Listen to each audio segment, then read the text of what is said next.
Notre invité ce soir, Pascal Cotte, bonsoir. Merci d'avoir accepté notre invitation. Merci à vous. Vous êtes administrateur de la Chambre syndicale des buralistes du Rhône. Vous êtes vous-même buraliste à Villeurbanne. L'Assemblée générale des buralistes du Rhône s'est tenue dimanche dernier. Vous êtes 515 dans le département, un chiffre en baisse de 3% en 5 ans. Comment expliquez-vous cette baisse? Cette baisse, on l'explique par rapport au volume tabac. Où le tabac c'est quand même dur. Pour faire revenir un petit peu tous ces clients, il faut réinventer le réseau des buralistes, parce que le réseau des buralistes, c'est quand même 100 000 personnes qui rentrent à l'intérieur de nos commerces tous les jours. Ce n'est pas rien.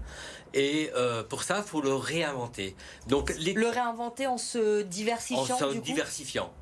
Donc l'État nous a mis en place un plan de transformation de 100 millions d'euros sur 5 ans pour réinventer nos commerces.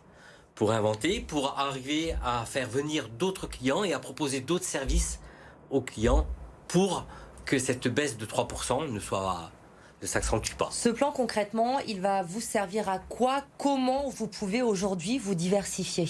Alors, on se diversifie déjà pas mal. Relais colis. On peut ouvrir des comptes en banque avec le compte Nickel, le paiement de proximité. De plus en plus. Qu'est-ce qu'il va avoir aussi? Il va avoir les billets SNCF qu'on va faire. Et bientôt payer les impôts aussi, je crois. Payer des impôts aussi. Et bientôt des distributeurs de billets dans nos établissements aussi.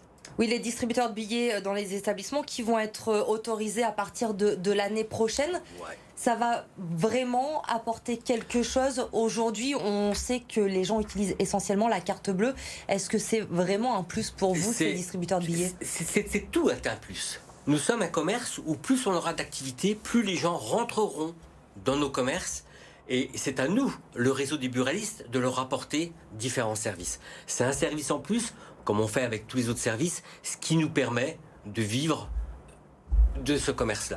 Se diversifier aujourd'hui, ça concerne tous les buralistes ou ceux peut-être en zone rurale sont plus obligés que dans des villes comme à Villeurbanne, comme à Lyon? C'est vrai que dans les territoires un petit peu, on va dire, les villages ou les choses comme ça, c'est vrai qu'eux, ils ont beaucoup plus à faire que nous en ville.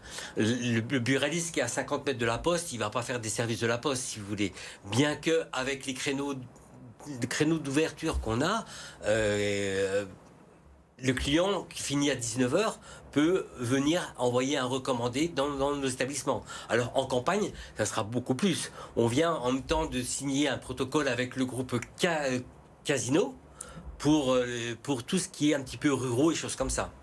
À terme, s'il n'y a pas cette diversification, notamment je pense aux buralistes en zone rurale, c'est la mort des commerces? C'est la mort des commerces, je pense. C'est pour ça que... et on remarque encore de plus en plus avec cette histoire de Covid, que les gens partent à la campagne, mais s'il n'y a pas tous ces services qu'on peut leur rendre, les gens ne resteront pas en campagne. Donc il faut leur apporter à tous ces gens qui retournent en campagne, leur apporter un service. Vous êtes basé à Villeurbanne. Vous avez évoqué la baisse de la vente du tabac, l'augmentation des prix des cigarettes, évidemment. Il y a le développement des marchés parallèles. Vous, dans votre bureau de tabac, vous constatez cette baisse sur plusieurs années. C'est une baisse qui s'équivaut à combien sur votre chiffre d'affaires? C'est une baisse, on va dire, entre facilement, sur une dizaine d'années, 15 à 20%. Donc ce qui n'est pas rien. C'est ce qui est énorme. Le marché parallèle est énorme. Le marché parallèle, oui, justement, à Lyon, on pense bien sûr à la place Gabriel-Péri, mais ça ne touche pas que Lyon. Toute la métropole aujourd'hui est concernée par ce marché parallèle. On le voit très bien, quand un buraliste dans un quartier ne vend pas une marque de cigarettes précise pendant une semaine, c'est que dans le quartier, il y a un marché. Il y a un marché qui s'est fait. Alors, on remercie un petit peu toutes les forces qui nous aident, qui sont les douanes, la police municipale, la police nationale, qui nous aident parce que c'est quand même un gros fléau. Aussi bien la perte pour l'État que pour nous.